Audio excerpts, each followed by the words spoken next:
A paz do Senhor, meus irmãos. Você está no canal EBD e Você, um canal feito para você.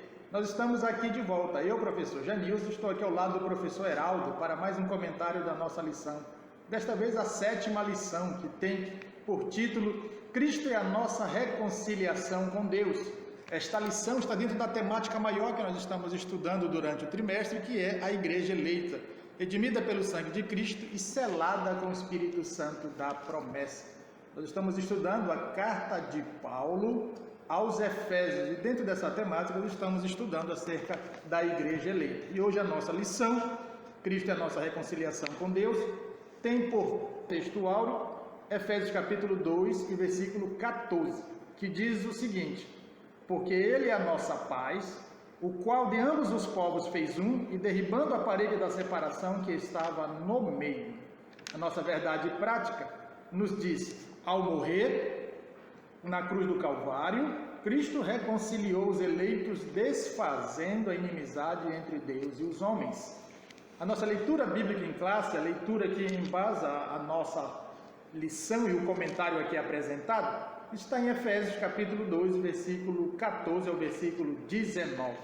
Essa nossa lição, ela tem 3 tópicos. Nós vamos tratar no primeiro tópico, Cristo desfez a inimizade entre os homens. No segundo tópico, estaremos tratando de pela paz, Cristo fez um novo homem. E o terceiro tópico da nossa lição diz que pela cruz, reconciliados com Deus no corpo. Portanto, fique conosco. 7ª lição, Cristo é a nossa reconciliação com Deus. Professor Heraldo, hoje nós estaremos tratando sobre o que Cristo fez para trazer os homens de volta a Ele. Reconciliar significa reatar algo que antes havia sido rompido por alguma coisa. E nós entendemos perfeitamente pela carta de Paulo aos Efésios que foi o pecado que rompeu essa relação entre Deus e os homens e colocou os homens distantes de Deus. Agora Cristo, pela cruz, reconciliou os homens com Deus. E é isso que Paulo expõe nesta carta e que nós estudaremos hoje na nossa lição, não é isso? Sem dúvida, né? Não só o que Cristo fez, mas só o que, na verdade, só Ele poderia fazer. Sim, né? sim, bem colocado. Só Ele poderia fazer. E aí envolve, sem dúvida, o sacrifício vicário, né? Substituto de Cristo na cruz.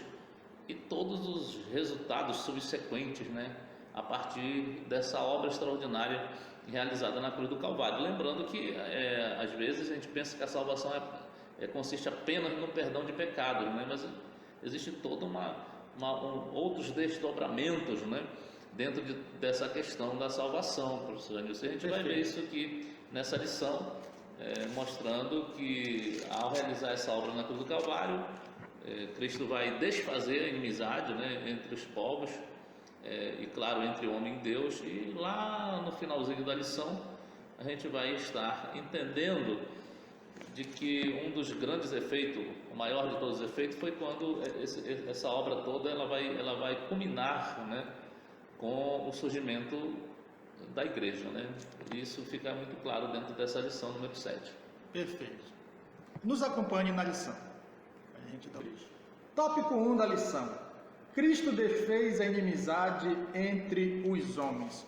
Professor Heraldo, o pecado ele não atingiu somente a relação de Deus com os homens, mas dos próprios homens entre si, né? E isso vai ficar provado aqui, que o nosso textuário vai tratar da inimizade entre judeus e gentios, né? Que justamente Deus derrubou aquilo que seria a parede que separava esses dois povos. Entretanto, a gente sabe que Deus deu a lei ao povo judeu a fim de resguardá-lo dos demais povos que estavam ali à sua volta e protegê-los da contaminação da idolatria que era patente, né? Entretanto, isso parece que foi entendido pelos judeus de uma forma assim que eles passaram a desprezar os demais homens, né? Enquanto que quando a gente hoje lê a Bíblia Sagrada, a gente percebe Deus sempre preocupado em trazer de novo toda a humanidade para si. Entretanto, a gente sabe que quando a gente fala de toda a humanidade, nós estamos falando que a vontade de Deus é que todos os homens sejam salvos e cheguem ao pleno conhecimento da verdade. Deus quer a salvação de todos os homens. Às vezes nós homens é que não queremos, porque rejeitamos esse plano de Deus para a vida, né? Mas Paulo deixa bem claro na sua carta, o nosso comentarista trata, que o sacrifício de Jesus na cruz desfez essa inimizade. Hoje os homens podem ser reconciliados com Deus, desde que possam receber ou aceitar o propósito de Deus para as suas vidas. Não é isso, professor? Exatamente isso, muito bem lembrado pelo professor Janilson, porque ao trazer essa lição 7 com essa temática Cristo é a nossa reconciliação, eu não tenho dúvida, ainda que não possa ser 100%, mas é uma dúvida minha, né, uma não dúvida, digamos, pessoal, de que o pastor Douglas Batista, que é comentarista da lição, né, ao reforçar essa ideia de que Cristo é a nossa reconciliação com Deus, ele passa a dar ideia, a meu ver, de que Cristo, somente ele poderia realizar esse feito, né? De que somente ele poderia concretizar, materializar, na verdade, essa reconciliação, né? Por que eu digo isso? Porque a Bíblia vai apontar de forma muito precisa, né? De forma muito nítida, o fato de que Cristo, ele foi a oferta perfeita, de que ele foi a oferta aceitável. Ninguém poderia se oferecer a si mesmo da forma como Cristo fez e de uma qualidade tal e única, porque na verdade, ainda que eu viesse a morrer por mim mesmo, a minha morte por si só não teria validade nenhuma diante de Deus, né? Porque eu sou pecador, nós somos pecadores, e qualquer outro ser humano na face da terra, seja contemporâneo nosso ou de tempos passados, que viesse a morrer com essa intenção, com certeza, professor Janilson, não seria aceito da forma que foi aceito o sacrifício de Cristo na cruz do Calvário, e por isso ele tem essa prerrogativa de trazer junto a Deus essa reconciliação, pelo fato de que, por conta do pecado, houve esse rompimento dessa relação. Nós vamos estar vendo isso dentro dessa lição. Houve esse rompimento da relação entre o ser humano e Deus, e é claro que a partir do momento que entra o pecado no mundo, entra a morte, não entra apenas a morte física, a morte espiritual e o conceito de morte eterna, mas todos os desdobramentos que antes não tinham dentro das relações interpessoais humanas começaram a aparecer, as inimizades, a violência, o homicídio, o suicídio e um monte de problemas que ocorreram posteriormente, né? E Cristo, quando morre na cruz e realiza de forma completa esta obra, se oferecendo como uma oferta perfeita e aceitável, então a partir daí existem desdobramentos positivos que vão ser trazidos junto do pacote, digamos, chamado pacote da salvação. E então a gente vai ter aqui o tópico 1, tratando a respeito de Cristo desfez a inimizade, né, entre os homens.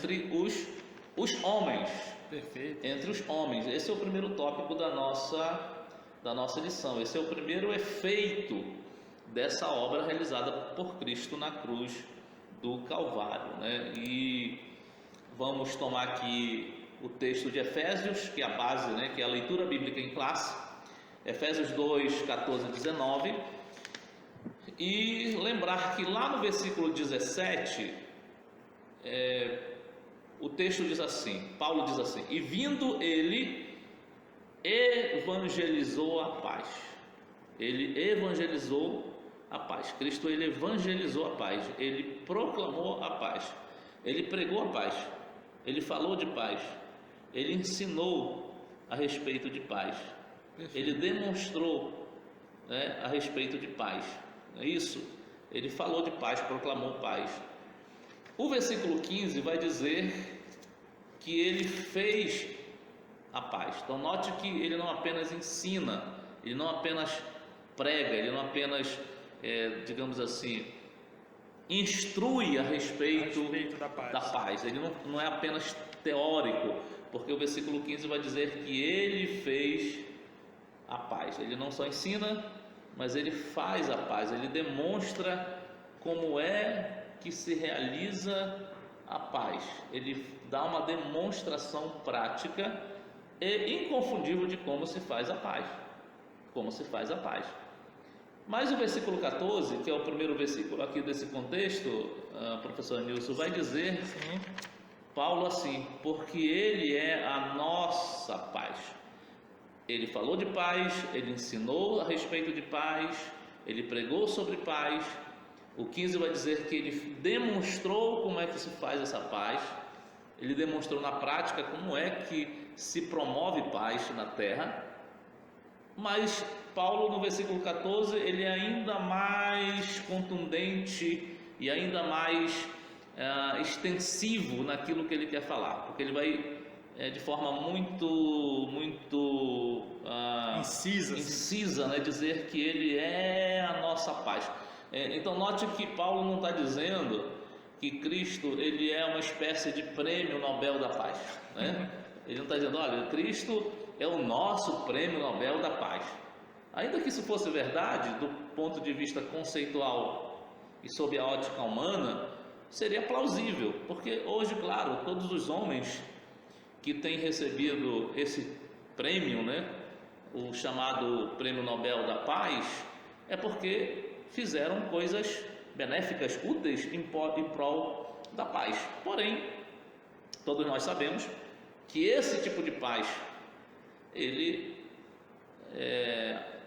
nós não estamos fazendo um julgamento negativo, nós estamos fazendo um julgamento realista da Bíblia. Não é o tipo de paz do qual a Bíblia vai tratar, não é o tipo de paz que Cristo trouxe, né? Então, essa paz trazida pelos homens através desses formalismos, né?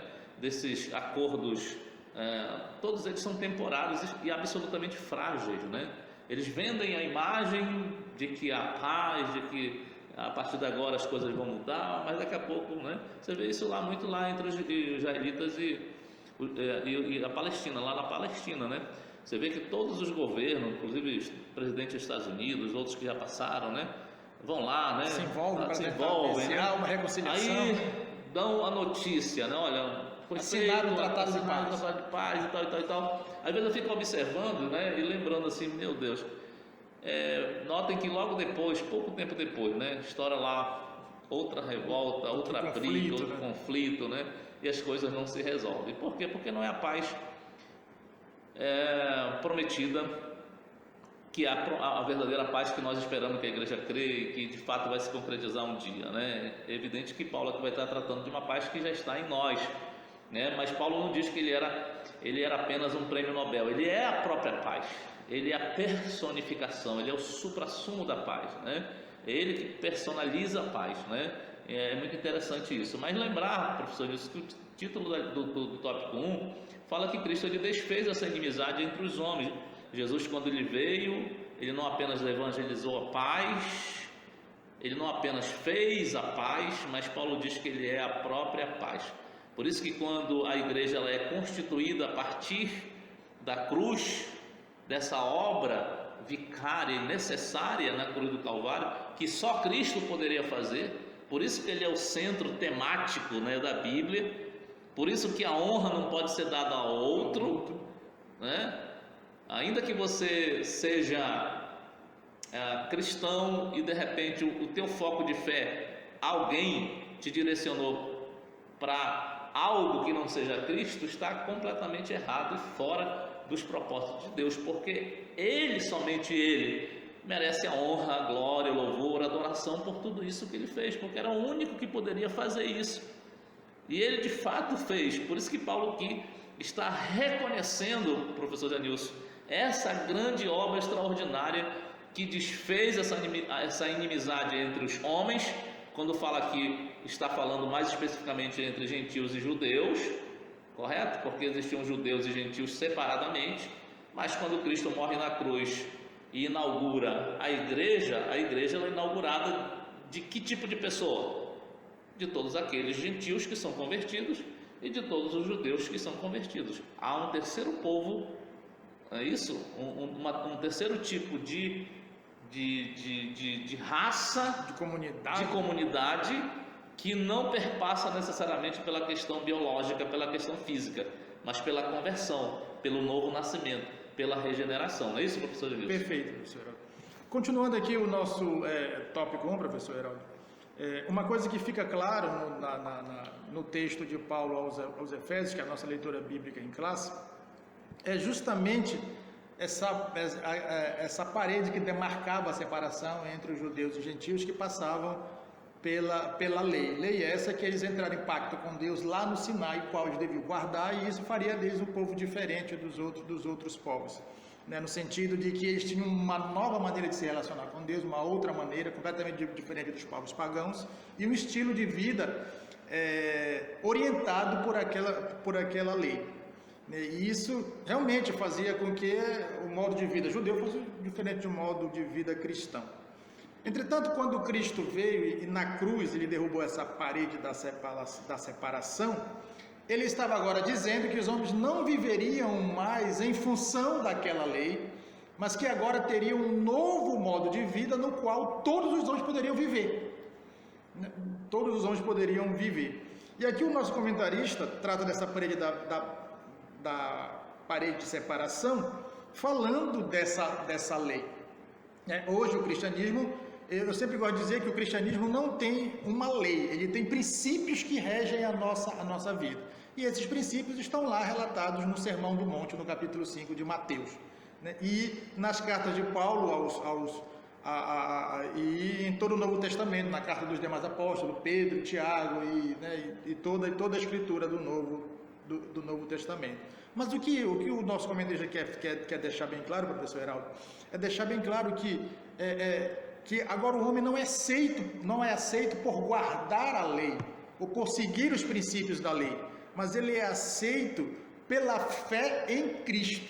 Então, isso faz com que tanto os judeus e os gentios estejam na mesma posição. Por quê? Porque os dois precisam crer em Cristo, tanto que não tem a lei, quanto aquele que tem a lei. Então, por quê? Porque agora o princípio pelo qual o homem é aceito a Deus já não é pela guarda da lei, como Deus havia dado no Antigo Testamento, mas pela fé em Cristo e por aquilo que Cristo ensinou. É assim que o ser humano agora deve viver, que o homem deve viver, para ser aceito por Deus. Então, se os dois estão agora na mesma condição e precisam fazer a mesma coisa, então já não há mais essa barreira da separação. Não existe... Foi isso que Cristo inaugurou na cruz, uma nova maneira de viver para Deus. Não há mais essa sobrecarga. Não há mais essa sobrecarga. Não existe mais essa sobrecarga, porque quando a gente olha para a questão da lei, ela tinha 3 situações dentro dela mesma, eram 3 em 1, digamos assim, né? A lei cívica, né?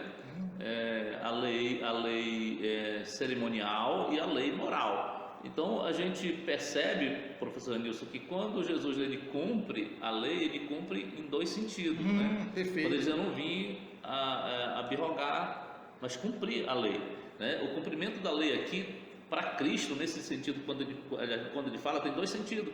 O primeiro é cumprir no sentido dele de fato viver como um judeu, né? Como um judeu, ele estava sujeito também às mesmas regras, ele cumpre nesse sentido, ele não é desobediente a ela, vamos dizer assim.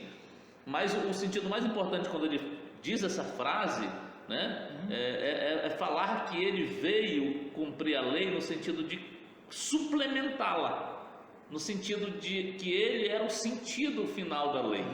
Ele veio dar clareza, uma interpretação que era correta, que infelizmente os rabinos da época, que deveriam ter se esforçado para buscar em Deus esse entendimento, haviam há muito tempo abandonado essa linha, né, de compreensão correta da lei, né? Veja que eles já tinham introduzido em cima da lei muitos preceitos e tradições meramente humanas. Jesus chamou de tradição dos homens. Tradições dos homens, né? Mas eles estavam tentando dar um valor espiritual para aquilo que foi apenas uma criação, uma invencionice humana. E você acha que hoje é diferente? Claro que não. Existem, infelizmente, muitas denominações, muitos líderes, né? Infelizmente, muitos irmãos que, às vezes até inconscientemente, às vezes desejando, mas fazendo de forma incorreta. E Jesus, quando diz que veio cumprir, ele veio cumprir nesse sentido, cumprir como sendo obediente a essa lei, mas o mais importante de tudo, ele veio para complementá-la, para suplementar, para dar a verdadeira interpretação que a lei precisava ser dada. E aí nós estamos falando fundamentalmente da lei moral, porque essa lei moral, ela foi transportada. Né? Sim, a gente percebe ela foi transportada para cá, né, para dentro do cristianismo, porque sempre foi isso que Deus quis.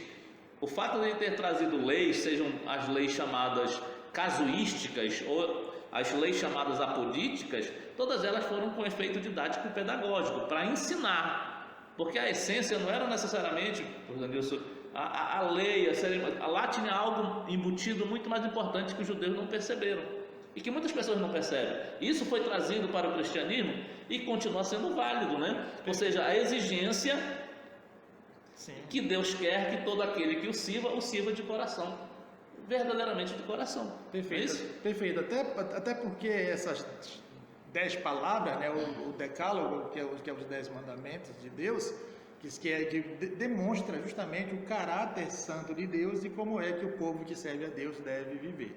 Então, nesse sentido, elas não para cumprimento no sentido de salvação, mas no sentido de conduta da vida. Inclusive, o nosso comentarista trata desse ponto, né? Como que eu posso olhar e entender que eu posso me conduzir por aquilo, não para ser salvo, mas porque já somos salvos. Não, perfeito. Em Jesus. E só aqui, para o senhor lembrar que quando ele desfaz essa inimizade, tudo gira em torno dele, né? Eu sempre falando, até usando um termo mais contemporâneo, né?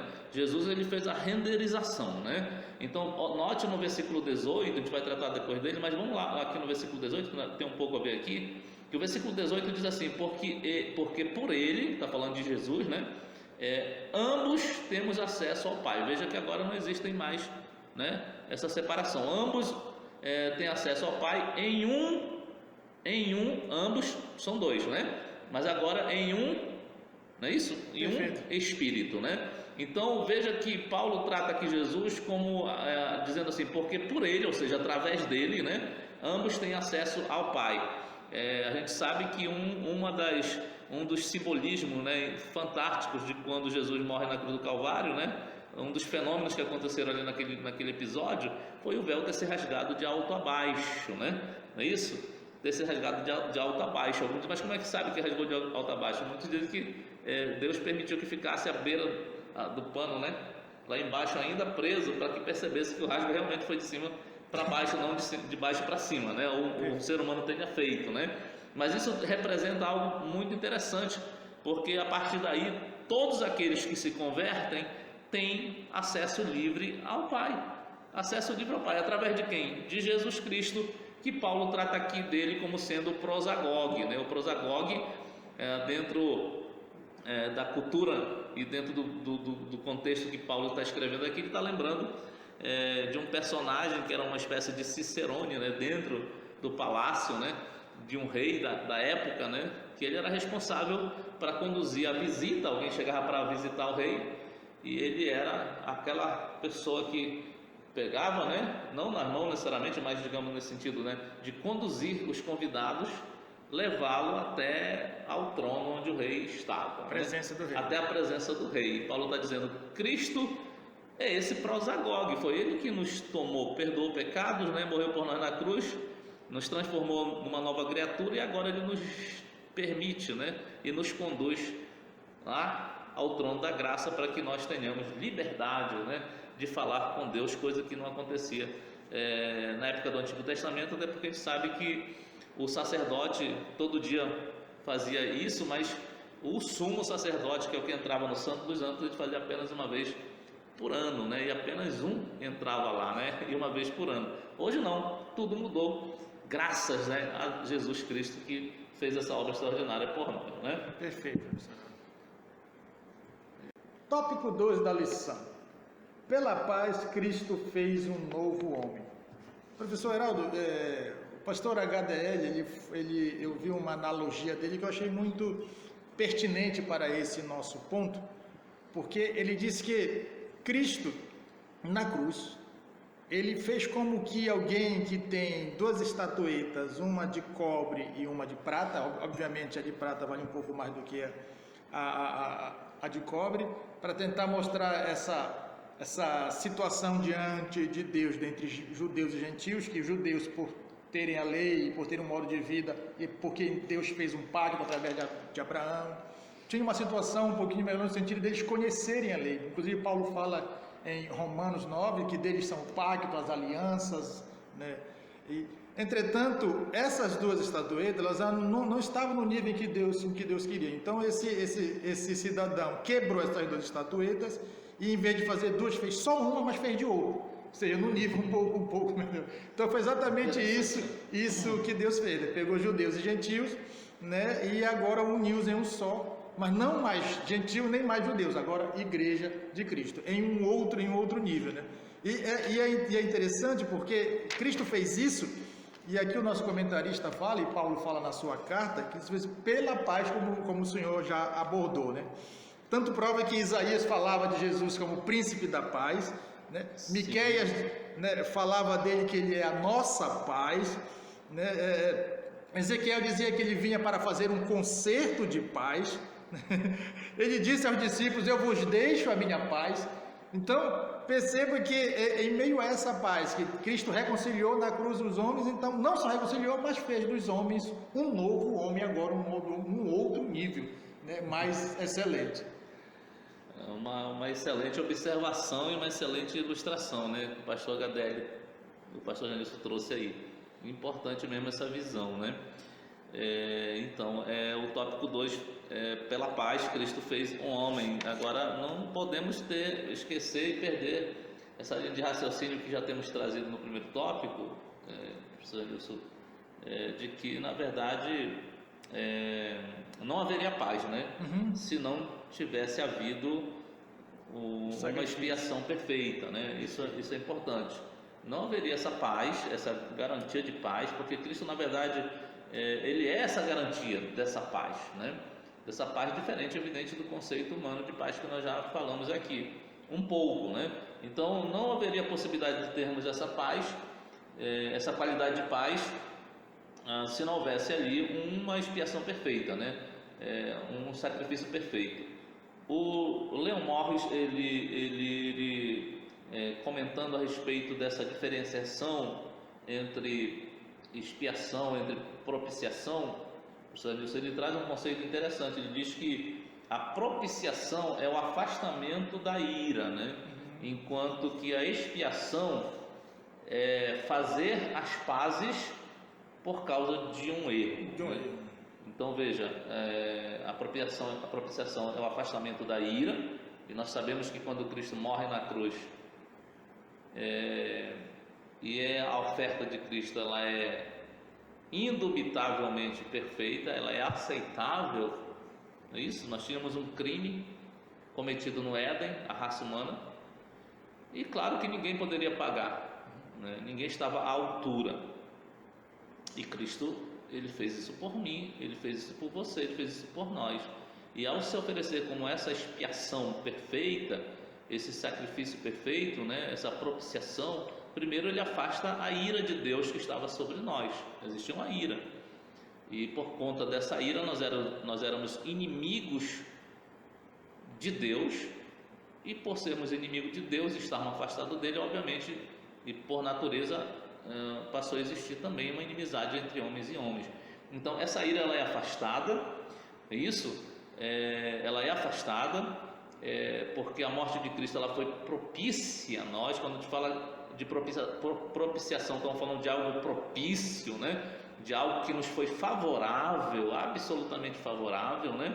E falar que quando ele se oferece lá como essa oferta aceitável, agradável, né? E perfeita, os efeitos desse sacrifício foi nada mais, nada menos do que fazer as pazes com Deus por causa de um erro cometido individualmente por mim e por você, no primeiro momento, não, cometido por Adão lá no Éden, que estava lá, como nós já várias vezes, né, já repetimos aqui, né, que Adão, quando cai lá, ele não cai como um indivíduo, mas como raça humana. Então, na verdade, a raça humana tinha essa inimizade com Deus. E aí, claro que, ao falar aqui que pela paz Cristo fez um novo homem, nós precisamos entender o conceito bíblico de paz. Já temos falado um pouco disso, mas precisamos reforçar a cada tópico aqui. Dentro dessa lição é útil essa informação, né? Esse lembrete de que, ao falar de paz, aqui nós estamos falando de uma paz diferente, uma paz que os governos, por mais que se esforcem, não conseguem alcançar? Não podem alcançar e não podem promover. Por isso que, quando ocorre, por exemplo, a gente vê isso muito no Rio de Janeiro, por conta da violência, né? Lá nas favelas, né? Há muita morte, às vezes até mesmo policiais matam inocentes, né? A guerra que está ali estabelecida, na hora do confronto lá exatamente, aí você percebe ali muitas ONG, muitos movimentos, né, pela paz. Você vê que as pessoas se vestem todas de branco, né, levam um símbolo da paz, até o próprio animal, né? Em realidade levam, né? A pombinha, né? Fazem aquela manifestação, aquele movimento, a cobertura da mídia, né? É noticiário em tudo quanto é lugar. Mas desculpa eu ter que falar isso. Ser sincero, né? Desculpa a sinceridade, né? Isso resolve alguma coisa? Absolutamente não, absolutamente não. É muito parecido com o que o Ministério da Saúde coloca a advertência lá quando fala nas marcas de cigarro, né? E coloca o Ministério da Saúde adverte, né? Fumar causa câncer. Isso vai mudar a vida de alguém? Me desculpe, vai mudar a vida de alguém, professor Nilson? Não. Isso aqui entra no ouvido e sai pelo outro. No outro dia o cara está fumando de novo, né? A mesma coisa em relação à violência. Há movimento na escola, faz aquilo. Apenas uma manifestação, de repente uma questão de intenção. Mas na prática não é mudado, por quê? Porque a verdadeira mudança e a verdadeira expressão dessa paz que a Bíblia fala, professor Nilson, ela só pode ser alcançada a partir do momento que nós fizermos as pazes com quem? Com Deus. Com Deus. E nós só vamos fazer as pazes com Deus, você só vai fazer as pazes com Deus, você consegue fazer pazes com Deus quando você compreender e aceitar a obra que Deus já aceitou, a obra perfeita de Cristo na cruz do Calvário em seu favor. Do contrário, essa paz prometida por Deus e conceituada na Bíblia, ela será apenas um sonho, uma fantasia. Não é isso, professor Janilson? Até porque quando o homem é reconciliado com Deus, que ele entra nessa paz, ele passa a ter a paz dentro de si, trazida pelo Espírito Santo de Deus. Corretamente. Então, uma vez que ele tem a paz, então ele pode partilhar essa paz e promover a paz. Não uma paz dele, mas uma paz que procede de Deus, diferenciando do que o senhor acabou de dizer. Inclusive o próprio Jesus disse isso na ceia aos discípulos, ele disse que ele daria a sua paz, ele deixa-vos a paz, a minha paz vos dou, não a dou como o mundo a dá. Então ele estava falando de uma paz do mundo, mas uma paz fictícia, passageira e que não produz efeito nenhum. Talvez por isso a gente veja tanto protesto sobre paz e nada acontece, até que chegue a paz verdadeira, que é aquela que Cristo promove. Que é a mudança interior em cada ser humano, né? Exatamente, né? Exatamente. E nesse caso aqui, professor Heraldo, ainda mais tocando aqui no nosso assunto da lição, essa paz ainda, além de trazer essa reconciliação com o homem, promovida por Cristo Jesus na cruz, eleva o homem a um estado de uma nova humanidade. Quer dizer, ele não só aceita a paz, mas ele passa a estar num outro nível, outro patamar diante de Deus. Por isso que Paulo falou que nós estamos assentados com Cristo nas regiões celestiais. Sem dúvida. O Bruce Barton, ele traz uma contribuição importante, professor Nilson. Ele diz assim, a verdadeira paz não é encontrada no pensamento positivo, não é encontrada na ausência de conflito. Veja que ele está dizendo, a paz que a Bíblia te oferece, ela não está imune a problemas, a conflitos, a circunstâncias adversas. Não. Então ele diz assim, na ausência de conflito, essa paz verdadeira, ele diz assim, também não é encontrada em bons sentimentos. As pessoas têm até boas intenções fazendo movimentos, né? Como eu estou falando essas manifestações, a intenção é boa, né? Ok, mas interiormente não muda, não transforma, né? A paz de Cristo não, ela muda. Essa grande questão, ela transforma. Não é isso, professor Nilson? Então ele diz assim, essa paz verdadeira, ela procede do fato, olha que interessante, de saber que Deus está no controle. Essa é a paz. Esse é o conceito de paz bíblico, não é isso? O pastor Douglas Batista vai dizer aqui, que é o comentarista da lição, ele diz aqui no subtópico 1 da lição, do tópico 2, diz assim: de forma geral, a paz é a descrição de boas relações. É verdade? É. Do fim de um conflito. É verdade? Também é. Do estado de tranquilidade. Também é. Mas ele vai além dizendo assim, e de uma qualidade espiritual. Ele ressalta, né? E de uma qualidade espiritual. É claro que quando ele fala dessa qualidade espiritual, aqui, professor Janilson, é lembrar como nós já temos lembrado, né? Essa qualidade espiritual que o crente recebe, ela não seria possível, primeiro, se Jesus não tivesse morrido e se ofertado como uma oferta aceitável e perfeita. Primeira coisa. Segundo, essa qualidade espiritual, que é a paz que nós recebemos, ela não seria possível se depois de ressurreto Jesus não viesse habitar no meio da igreja. Perfeito. Entende? Então essa qualidade espiritual, que é a paz que a Bíblia nos promete, ela não seria possível se Jesus depois de ressurreto não habitasse no meio da igreja e principalmente não habitasse em mim. Porque aqui está a grande diferença. Quando ele passa a habitar em mim, quando eu passo a ser transformado, eu era gentil, fui transformado e sou igreja. Ou eu era judeu, fui transformado e sou igreja. Aquilo que o professor Nilson já colocou no início, usando a metáfora, a ilustração do pastor HDL, que pegou duas estatuetas de materiais diferentes, produziu um, mas que não tem nada a ver com os dois anteriores. É um outro produto. É um outro produto. E é exatamente isso, para a gente finalizar o tópico, que Paulo vai tratar aqui no versículo 15, dizendo: na sua carne desfez a inimizade, isto é, a lei dos mandamentos, que consistia em ordenanças, para criar em si mesmo dos dois, no caso gentil e judeu, né? O texto diz: um novo homem fazendo a paz. E Paulo vai usar aqui o termo grego para esse novo homem, ele vai usar o termo kainós.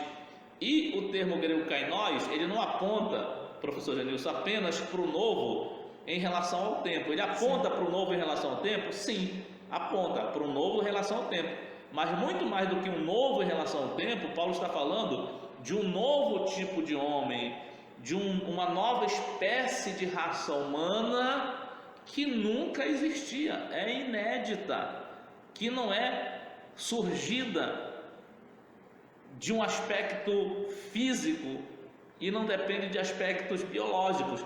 Por isso que o apóstolo João, lá no seu evangelho, no capítulo de número 1, nós não vamos estar lendo, mas só vou ler o versículo 13.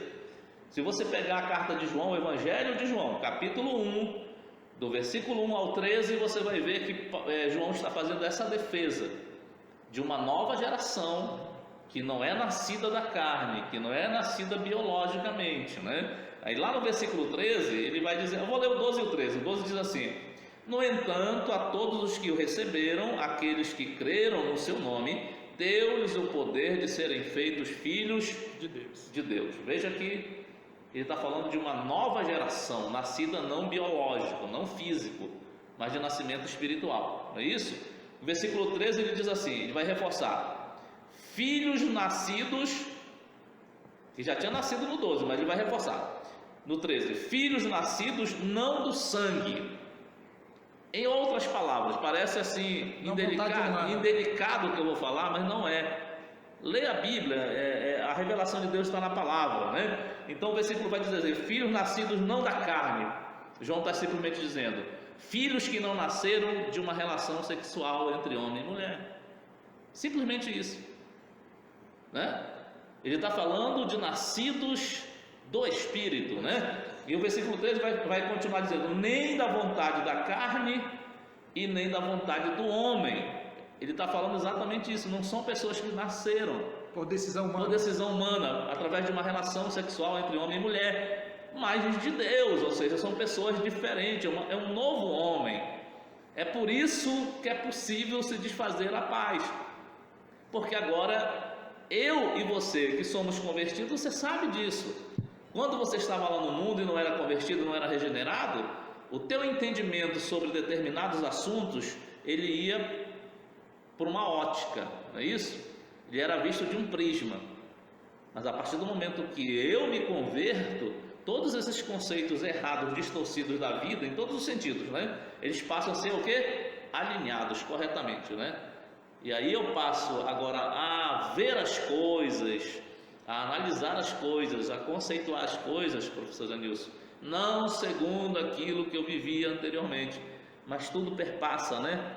A visão de Deus. Como é que Deus veria isso? Como é que Deus faria isso? Será que Jesus fazia assim? Como é que Deus decidiria se ele estivesse aqui no meu lugar para fazer isso? Então tudo você começa agora, né, a ponderar e não mais ser aquela pessoa que você era antes, né? Perfeito, professor Heraldo. E esse novo homem que é construído ou que é feito por Cristo, que é nascido da vontade do Espírito, né, da vontade de Deus, ele constitui a igreja. E a gente, trazendo para o nosso tempo, fazendo uma contextualização, o nosso comentarista ele termina justamente fazendo isso. Aqui o subtópico 2, o último parágrafo aqui, tópico 2, subtópico 2, o último parágrafo, ele diz assim: nele, que é em Cristo, né, as desigualdades foram eliminadas, a acepção de pessoas desfeitas, a etnia e a classe social desaparecer. Em outras palavras, ele está dizendo, a igreja ela é uma niveladora de realidade e de situação. Seja ele médico, seja ele um gari, por exemplo, na igreja não há médico, não há gari. Na igreja há irmãos em Cristo Jesus, que estão no mesmo patamar diante de Deus e são herdeiros da mesma bênção, da mesma promessa em Cristo Jesus. Muito bem colocado, perfeitamente. Tópico 3 da lição. Pela cruz reconciliados com Deus num corpo. O nosso comentarista, ele começa logo trazendo aqui a seguinte frase. Ele diz: o ministério da reconciliação desfez a inimizade entre o homem e Deus, bem como entre homens e homens. Nós já tratamos isso nos tópicos passados, falando que Cristo na cruz reconciliou os homens com Deus, mas também reconciliou os homens entre si, e aí Paulo trata da situação entre judeus e gentios, que em Cristo se tornam um só corpo, né, e um só povo. Mas esse ministério da reconciliação, Paulo ele trata mais especificamente no capítulo 5 de 2 aos Coríntios, né? E eu gostaria de ler a partir do versículo 18 para embasar todo esse nosso tópico 3, no qual nós vamos tratar dessa reconciliação num só corpo. E aí o versículo 18 do capítulo 5 de 2 Coríntios diz: ora, tudo provém de Deus, que nos reconciliou consigo mesmo por meio de Cristo. Veja, tudo dentro da lição que nós estamos tratando. E nos deu o ministério da reconciliação, ou seja, deu à igreja, deu a mim, deu a você como o povo de Deus, agora essa responsabilidade de propagar aos homens que eles podem voltar à paz com Deus, né, pela fé em Cristo Jesus. E aí ele continua no versículo 19 dizendo: a saber que Deus estava em Cristo reconciliando consigo o mundo. O mundo precisa saber disso, não imputando aos homens as suas transgressões. Então imputou a alguém, em quem? Cristo. E aí nós vamos tratar nesse nosso tópico 3, mostrando por que Cristo foi maldição por nós, porque ele recebeu essa imputação, né, dos homens. Por isso que ele é tido como aquele que é o autor da salvação, porque ele assumiu essa carga, podemos assim dizer, né? E nos confiou a palavra da reconciliação. Agora nós podemos noticiar aos homens exatamente o que Paulo estava fazendo com aqueles irmãos, noticiando, né, essas boas novas. E disse, versículo 20: de sorte que somos embaixadores em nome de Cristo, como se Deus exortasse por nosso meio, ou seja, como se Deus chamasse os homens por nosso meio, em nome de Cristo, pois rogamos que vos reconcilieis com Deus. Não é essa a mensagem da salvação, que a igreja tem a responsabilidade de propagar aos homens, dizer aos homens que Cristo fez, que tornou maldição por nós, que os homens não precisam viver em inimizade com Deus. Exatamente isso, né? Veja como é que Paulo traz esse assunto, né, de forma muito apropriada, né? Porque ele deixa claro que esse ministério da reconciliação, ele não é uma opção para a igreja, ele é uma ordem, né? É uma ordenança de Deus. É uma ordenança de Deus, assim como ele fez conosco, ele, digamos, atribuiu a nós deixou sobre os nossos ombros essa enorme responsabilidade, né? O tópico 3 vai dizer, na cruz, né? Pela cruz, perdão, fomos reconciliados com Deus num corpo, né? Nós temos batido nessa tecla a respeito da necessidade desse sacrifício vicário de Cristo na cruz, né? Sem ele, nada disso aqui que nós estamos tratando seria possível. Ou faria sentido, né? Ou faria sentido, ou teria sentido, ou na verdade, teria existência, né? ou teria algum significado. Mas lembrar, amados irmãos, que quando a gente fala de reconciliação, né, é lembrar que o verbo reconciliar, na prática, ele significa restaurar relacionamentos, né? Então, reconciliar nada mais é do que, vou repetir, restaurar relacionamentos, né? Note que quando a gente fala de reconciliação, inevitavelmente o conceito nos aponta para duas questões, né? Uma, o aspecto horizontal da restauração de relacionamento entre homens e homens, mas aponta também para o aspecto mais importante, que é o vertical, né? Nessa restauração dos nossos relacionamentos com o Pai, né? Com Deus. Então ele aponta para essas duas questões, mas lembrar, como estamos reforçando, o Paulo, quando ensina lá aos Filipenses, no capítulo 3, versículo 1, diz: olha, eu estou ensinando para vocês as mesmas coisas, falando das mesmas coisas, mas porque isso é segurança, digamos, para vocês, né? Mas não é que você precisa disso, mas a gente está usando aqui como um efeito recapitulativo, né? Para reforçar um pouco mais e fixar mais essa questão. Mas lembrar que se Cristo não tivesse morrido, nada disso estaria acontecendo, né? Isso só foi possível porque Cristo, na verdade, como diz o subtópico 1 aí, professor Nilson, porque Cristo, na verdade, se fez maldição por nós, né? Ele se colocou em nosso lugar. O Brennan Manning, ele é autor ele tem vários livros, mas um deles lá, o Evangelho Maltrapilho, né? Ele chega a fazer uma citação interessante, curta, que ele diz que Cristo é o escândalo de Deus, né? Cristo é o escândalo de Deus. E ele tem razão, porque a gente vai estar vendo daqui a pouco esse assunto aqui dentro desse tópico 3, finalizando a lição. Mas aí eu vou lembrar, professor Janilson, de uma citação de citação, uma citação acima de outra citação, que o comentarista da Bíblia Popular, o William MacDonald, né, ele faz dizendo assim, ele diz assim: Paulo não era um judeu apegado a sinais, não era um judeu apegado a sinais. Por que ele fala isso? Porque quando a gente percebe nos evangelhos, a gente nota que os judeus, eles sempre, não todos, né, mas a maioria das vezes, eles vão estar ao redor de Jesus, né, sempre buscando um sinal, né? Sempre buscando um sinal, né? Jesus falou disso no capítulo 6, né? De João, né? De João, essa busca por sinais, né? A busca por sinais, né? Então ele faz uma colocação interessante, diz: olha, Paulo não era um judeu apegado a sinais, né? Embora fosse judeu, né? Ele não se deixou levar e nem suplantou o cristianismo dele a isso, né? Ele não se subjugou o cristianismo dele às tradições. Resumiu a isso, né? A isso, né? E ele vai dizer assim: nem um grego apegado à sabedoria, né? Veja que as duas coisas estão envolvidas, mas ele vai colocar de forma muito inteligente, dizendo assim: mas Paulo, na verdade, era um cristão apegado ao Salvador. Então veja, é interessante essa colocação, por quê? Porque a partir do momento que Paulo se converte,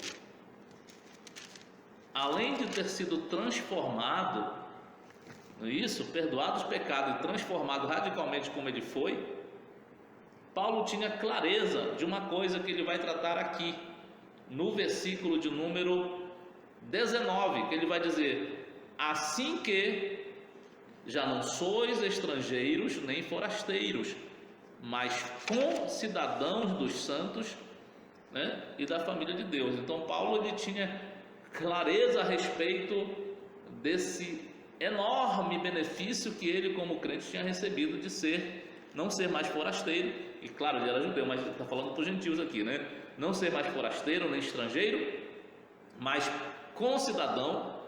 Ele fala de concidadania, não é isso? E ele fala de que ele está fazendo parte agora de uma família, não é isso? A família de Deus, né? De Deus. Ele tem clareza disso. Então, por isso que quando o William MacDonald faz essa declaração, ele está lembrando que quando Paulo se converte, ele tem clareza de que o mais importante, ainda que ele tivesse sido judeu, não é isso? Ele tinha cidadania romana também, que não é tratado aqui, mas ele tinha, não é? Paulo colocou a sua cidadania, não é isso? Celeste, acima de qualquer outro interesse anterior que ele havia experimentado e vivido, né? Então é por isso que Paulo vai tratar desse assunto aqui com muita propriedade, professor Janilson, em dizer que pela cruz nós fomos reconciliados com Deus, agora num novo corpo.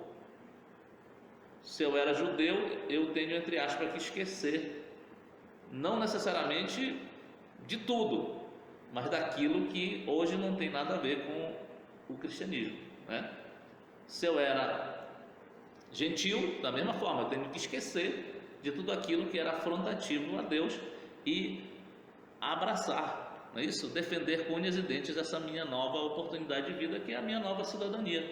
A minha nova cidadania, eu tenho uma nova família, eu agora não posso ver os outros irmãos que agora fazem parte da mesma cidadania, né, da mesma família, como eu via antes, com esse apartheid, com esse separatismo, porque agora, né, a igreja, como o professor Anísio colocou, ela nivela, né, ela nos nivela. Então, dentro da igreja não existem mais essas questões, né, de acepções. Por isso que a gente já falou na outra lição, que a gente não concorda, por exemplo, às vezes irmãos que têm, no ponto de vista secular, não é isso, profissional, às vezes tem patentes, tem cargos importantes, né, mestrado, doutorado, pós-doutorado, alguma coisa, né, e às vezes é comum até, inclusive a nossa própria liderança, infelizmente alguns, né, vão apresentar os irmãos dentro da igreja, né, trazendo esse título, né, é uma bobagem enorme. Paulo está dizendo isso aí não existe, né? Ele é doutor lá fora, né? Mas na igreja todos são irmãos. Não tem essa de apresentar o irmão, doutor fulano, não esquece o doutorado dele para lá, ele é apenas um irmão, não é isso? Obviamente que não está falando de quando você recebe uma autoridade na igreja, não, de irmão, membros da igreja, que são que tem que ser honrado, mas à medida daquilo que realmente a Bíblia recomenda. Por isso que às vezes as pessoas às vezes está dando aula na escola classe de escola dominical, as pessoas olha, o Hélio vai para lá para a classe doutor. Para mim, olha, ele está por aqui, porque lá ele é apenas um aluno, né? Não é isso? Então, se eu estou lá como professor, no sentido do que a Bíblia me ensina, lá, digamos assim, eu sou a autoridade, porque eu sou professor. Ele é apenas um aluno ali. E não devo me intimidar por isso, né? Mas de maneira alguma. Se Deus me deu o ministério, porque a missão é dada por Deus, do ensino, e eu estou lá com essa incumbência, estou evidentemente preparado para isso, não tem por que eu estar... Porque alguém colocou o título de alguém porque vai estar lá na minha classe. Para mim não faz diferença nenhuma. Perfeito, professor Heraldo. Essa nivelação é importante. O subtópico 2 aqui, ele diz assim, reconciliados pela cruz de Cristo. Eu acho interessante que o nosso comentarista ele vai tratar aqui do sacrifício vicário de Cristo como o ápice da sua missão. Eu vi um comentário interessante que eu realmente guardo comigo isso. Jesus veio a este mundo, ele andou sobre as águas, deu vistas aos cegos, curou leprosos, ressuscitou mortos, mas se ele não tivesse morrido na cruz, nada disso que ele fez teria algum sentido, algum valor para nós. O homem continuaria perdido e em débito diante de Deus pelos seus pecados. Então a cruz é o ápice, né? E é por isso que Paulo vai tratar na sua carta aos Coríntios, no capítulo 1, versículo 23, dizendo que isso é escândalo para os judeus e loucura para os gregos. Para os judeus, né? Imagina tente imaginar um judeu vendo Jesus morrendo na cruz como um maldito. É difícil para ele entender que o seu Messias era aquele que estava morrendo numa cruz, quer dizer, como um maldito de Deus. Isso era um escândalo para ele, né? E para os gregos dizer que a morte de um homem é suficiente para resgatar a humanidade toda, né? Então, dúvida, imagina né? esse drama que Paulo vivia de propagar isso, né? Sem dúvida, o professor tem razão, né? Porque para um judeu era inconcebível a ideia de um rei que não fosse no mínimo, né, militarmente poderoso, herói, né, e forte como Davi. Ele não aceitava essa ideia, né? E de repente veio... Até porque o Messias é descendente de Davi, restaurador do reino de Davi. Esperava alguém assim, poderoso, forte, em guerra, né? Então, na cabeça do judeu era inconcebível a ideia de um rei que morreu na cruz, né?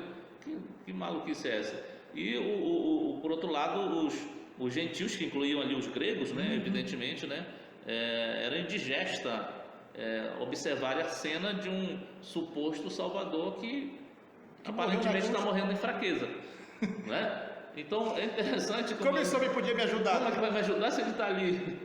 Não é isso, professor Nilson? Então é interessante que as pessoas não notam a importância dessa dívida que a raça humana tinha, não é isso? E que exigia um sacrifício perfeito. Então a morte na cruz de Cristo, muito pelo contrário do conceito humano, na verdade era lá o ponto forte. Era lá o ponto forte de Cristo, o ponto forte do projeto de Deus, porque foi lá na cruz que Cristo morreu, e lá na cruz é que ele venceu a morte. Porque na verdade a gente fala morreu, mas só para a gente ter um texto aqui em mão, para a gente não errar nessa questão, professor Janilson, é quando a gente lê Tiago, né? Sim. Hebreus, desculpa. O texto de Hebreus 9, 27, ele é muito comum, né? Quando as pessoas leem esse versículo aqui, no 27, né? Que diz assim: e como aos homens, veja que não é Cristo, tá? Não é Jesus o Deus, né? Diz assim: e como aos homens está ordenado morrer uma só vez, vindo depois disso o juízo aos homens. Veja o que diz aqui a respeito de Cristo no 28.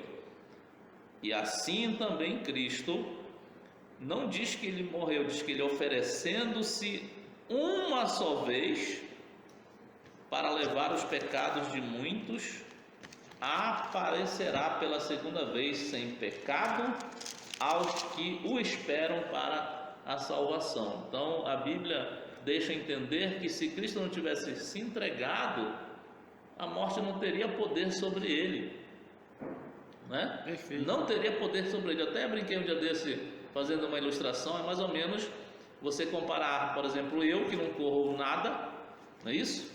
Eu não corro nada com o Usain Bolt, né? O Usain Bolt é o maior velocista que tem aqui contemporaneamente, né? É como se Jesus fosse o Usain Bolt e eu, digamos no sentido, fosse a morte, né? Eu estou correndo atrás de alguém que eu não posso alcançar. É inalcançável, eu não posso alcançar o Usain Bolt. Assim como a morte não poderia alcançar Jesus, a menos que ele fizesse o que ele fez, que ele se entregou. Perfeito. Não é isso? Ele se entregou, e a Bíblia quer, claro, dizer que ele se entregou, mas era necessário que esse sacrifício ocorresse para que ele tivesse vitória sobre quem? Sobre a morte, que foi o principal efeito do pecado. Quando Paulo escreve em Romanos 5,12, ele diz: porque por um homem entrou o pecado no mundo, e através do pecado entrou a morte. Então a morte, ela não era apenas um agente, né? Nesse sentido, ela é o símbolo maior da decadência humana. É por isso que Cristo precisou morrer, para vencer a morte, para extirpar o maior símbolo da decadência humana, que era a própria morte. Ele venceu a morte, por isso que era necessário ele morrer na cruz, produzindo essa reconciliação, transformando todos os homens agora que o aceitam num só corpo, que é a igreja de Cristo, né? E é interessante que o próprio Cristo disse que ninguém lhe tira a vida, ele a dá, falando no sentido de que ele se oferece. Isaías já profetizava isso no capítulo 53 e versículo 8, que ele não trata necessariamente como morte, mas ele diz que Jesus foi tirado da terra dos viventes. Perfeitamente. para mostrar... Usa o conceito de morte para que a gente compreenda, né? Mas para mostrar que a morte não tinha nenhum poder sobre ele. Perfeito, professor. O nosso tópico 3 aqui, para a gente finalizar esse ponto, diz: reconciliados na cruz em um só corpo. A ênfase aqui vai cair sobre a igreja, né? Mostrando que na cruz, como o senhor falou e apresentou agora há pouco, é percebido a ira de Deus sobre o pecado, quando o corpo de Cristo é rasgado, ele padece ali, mas também nessa mesma cruz, veja bem, que nessa mesma cruz Deus demonstra o seu amor para com os homens, entregando o seu próprio Filho em prol dos homens pecadores, né? E Romanos capítulo 5 diz que ele morreu por nós, sendo nós ainda pecadores, ou seja, ele nem perguntou se eu queria, ele simplesmente morreu porque nos amou, né? Então esse tópico é importante nós entendermos isso, que Cristo morreu para juntar todos os homens que estavam separados, né, num só corpo, desfazendo as inimizades, melhor dizendo, né, mostrando que na cruz o homem há uma restauração vertical, que é dos homens com Deus, e uma horizontal, que é dos homens entre si. Sim. Né? Falando especificamente dos judeus e gentios também, mas também nós podemos trazer para a nossa interrelações. A nossa interrelação. A partir do momento que alguém aceita Jesus, a tendência é que a gente se reconcilie com todas aquelas pessoas que possam ter havido alguma desavença. Perfeito? Então, esse é o nosso ponto da nossa lição. E para nós finalizarmos, professor Heraldo, o nosso comentarista, ele diz aqui na nossa conclusão, ele diz assim: em obediência ao plano divino, Cristo cumpriu as demandas da lei na cruz. E ele diz: em seu sacrifício derrubou as barreiras e aboliu as ordenanças cerimoniais que serviam de divisão. Ou seja, os homens agora não iam mais se pautar, não iam mais, o seu relacionamento com Deus não passaria mais pelos sacrifícios, por todo aquele ritual de purificação, todo aquele cerimonial. Mas ele continua dizendo: por meio da paz conquistada no madeiro, desfez a inimizade, criou uma nova humanidade, que é a igreja, justamente que nós tratamos, né? Agora já não é judeus e gentios, agora somos igreja, estamos num outro patamar, né? Diz que reconciliou com Deus, e a partir dela formou um novo povo, a igreja, corpo de Cristo, né? Muito bem finalizado aqui pelo nosso comentarista. E nós queremos dizer a você que, se você gostou desse comentário, nós pedimos a você que se inscreva no nosso canal, que você dê um like, isso nos ajuda e faz com que o vídeo seja divulgado. Tá bom, professor Heraldo?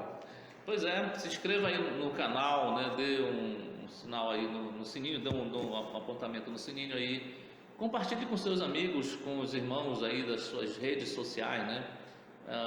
Propague esse conteúdo, propague essas aulas aí, e que tudo, absolutamente tudo seja para a honra e glória do nome do Senhor Jesus. Amém. Deus abençoe a todos, em nome de Jesus.